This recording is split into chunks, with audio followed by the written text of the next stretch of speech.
श्रीहरये नमः श्रीहरये नमः श्रीहरये नमः। गोपिका जीवनस्मरणं गोविन्दा गोविन्दा। श्रीमद्भागवते प्रथमस्कन्धे 19विंशोऽध्यायः। सूत उवाच महीपतिस्त्वथ तत्कर्मगर्ह्यं विचिन्तयन्नात्मकृतं सुदुर्मनाः। अहो मया नीचम् अनार्यवत्कृतं निरागसि ब्रह्मणि गूढतेजसि। सूत उवाच महीपतिस्त्वथ तत्कर्मगर्ह्यं विचिन्तयन् आत्मकृतं सुदुर्मनाः। अहो मया नीचम् अनार्यवत्कृतं निरागसि ब्रह्मणि गूढतेजसि।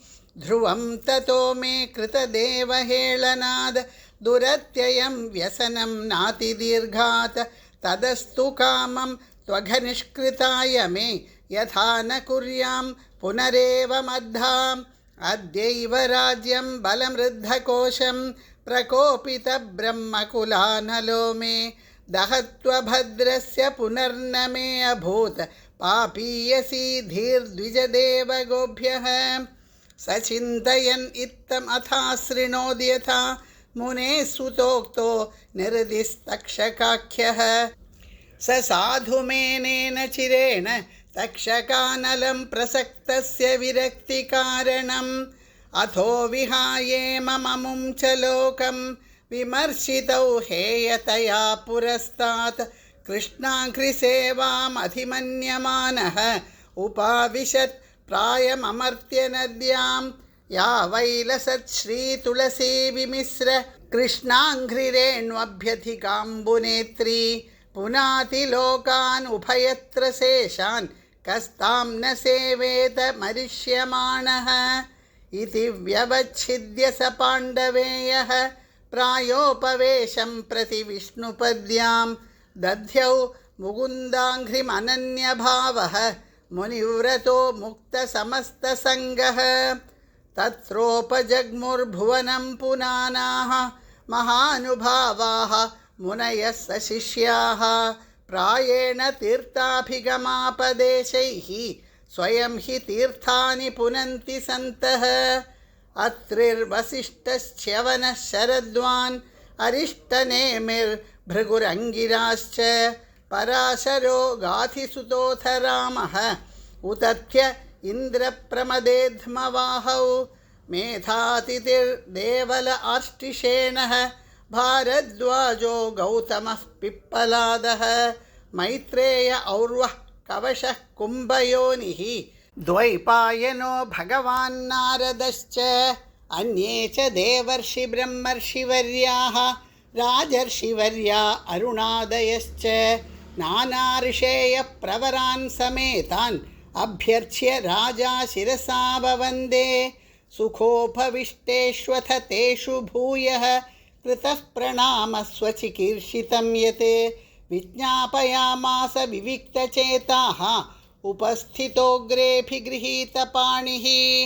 राजोवाच अहो वयं धन्यतमा नृपाणां महत्तमानुग्रहणीयशीलाः। राज्ञां कुलं ब्राह्मणपादशौचात् दूराद्विसृष्टं वद गार्ह्यकर्म। तस्यैव मेघस्य परावरेशः व्यासक्तचित्तस्य गृहेष्वभीक्ष्णं। निर्वेदमूलो द्विजशापरूपः यत्र प्रसक्तो भयमाशु धत्ते। तम्मोपयातं प्रतियन्तु विप्राः गङ्गा च देवी धृतचित्तमीशे। द्विजोपसृष्टः कुहकस्तक्षको वा दशत्वलं गायत विष्णुगाथाः। पुनश्च भूयाद् भगवत्यनन्दे रतिः प्रसङ्गश्च तदाश्रयेषु। महत्सु याम् उपयामि सृष्टिं मैत्र्यस्तु सर्वत्र नमो द्विजेभ्यः।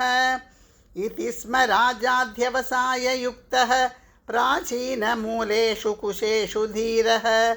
उदङ्मुखो दक्षिणकूल आस्ते समुद्रपत्न्याः स्वसुतन्यस्तभारः।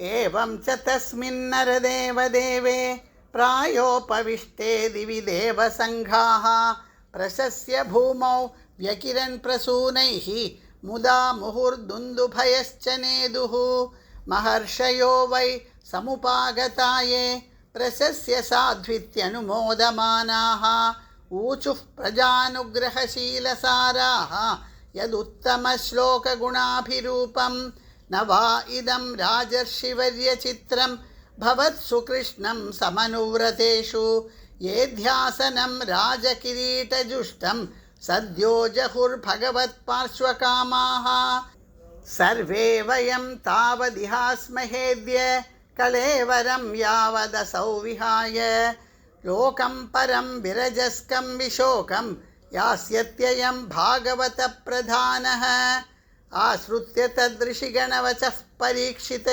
समं मधुच्युद्गुरुचाव्यलीकम् आभाषतैतान् अभिनन्द्ययुक्तान् शुश्रूषमाणश्चरितानि विष्णोः समागताः सर्वत एव सर्वे वेदा यथा मूर्तिधरास्त्रिपृष्ठे नेहाथवामुत्र च कश्चनार्थः ऋते परानुग्रहमात्मशीलं ततश्च वः पृच्छ्यमिमं विपृच्छे विश्रभ्य विप्रा इति कृत्यतायां सर्वात्मनां म्रियमाणैश्च कृत्यं शुद्धं च तत्रामृषताभियुक्ताः तत्राभवद्भगवान् व्यासपुत्रः यदृच्छया गामटमानोऽनपेक्षः अलक्ष्यलिङ्गो निजलाभतुष्टः वृतश्च बालैरवधूतवेषः तं द्व्यष्टवर्षं सुकुमारपाद करोरुबाह्वं सकपोलगात्रं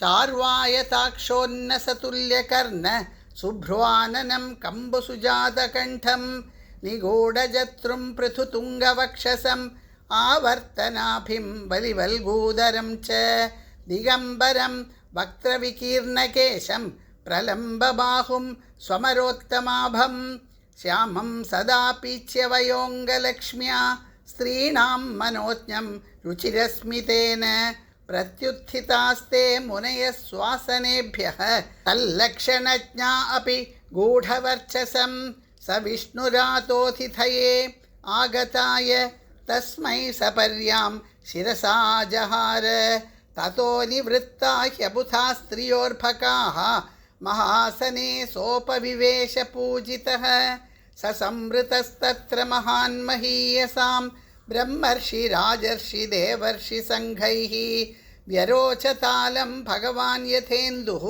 ग्रहर्क्षतारानिकरैः परीतः प्रशान्तमासीनमकुण्ठमेधसं मुनिं नृपो भागवतोऽभ्युपेत्य प्रणम्य मूर्ध्नावहितकृताञ्जलिः नत्वा गिरा सूनृतयान्वपृच्छत् परीक्षिदुवाच अहो अद्य वयं ब्रह्मन् सत्सेव्याः क्षत्रबन्धवः कृपयातिथिरूपेण भवद्भिस्तीर्थकाः कृताः येषां संस्मरणात् पुंसां सद्यः शुध्यन्ति वैगृहाः किं पुनर्दर्शनस्पर्श पादशौचासनादिभिः सान्निध्यात्ते महायोगिन् पातकानि महान्त्यपि सद्यो नश्यन्ति वै पुंसां विष्णोरिव सुरेतराः अपि मे भगवान् प्रीतः कृष्णः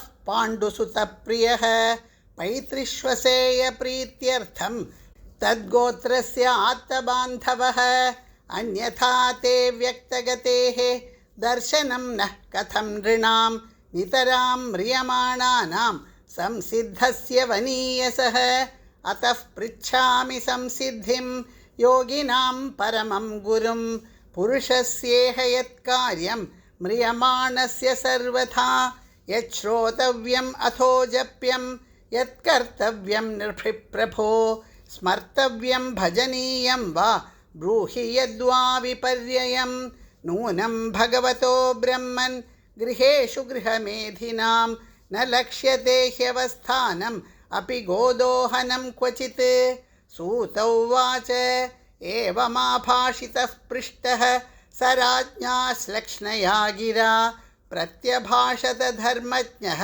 भगवान् बादरायणिः एवमाभाषितः पृष्टः स राज्ञा श्लक्ष्णया गिरा प्रत्यभाषदधर्मज्ञः भगवान् बादरायणिः इति श्रीमद्भागवते महापुराणे वैयासिक्याम् अष्टादशसाहस्र्यां पारमहंस्यां संहितायां प्रथमस्कन्धे शुकागमनं नाम 19विंशोऽध्यायः इति प्रथमस्कन्धः समाप्तः।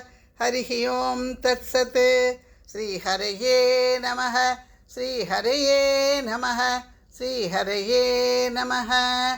गोपिका जीवनस्मरणं गोविन्दा गोविन्दा।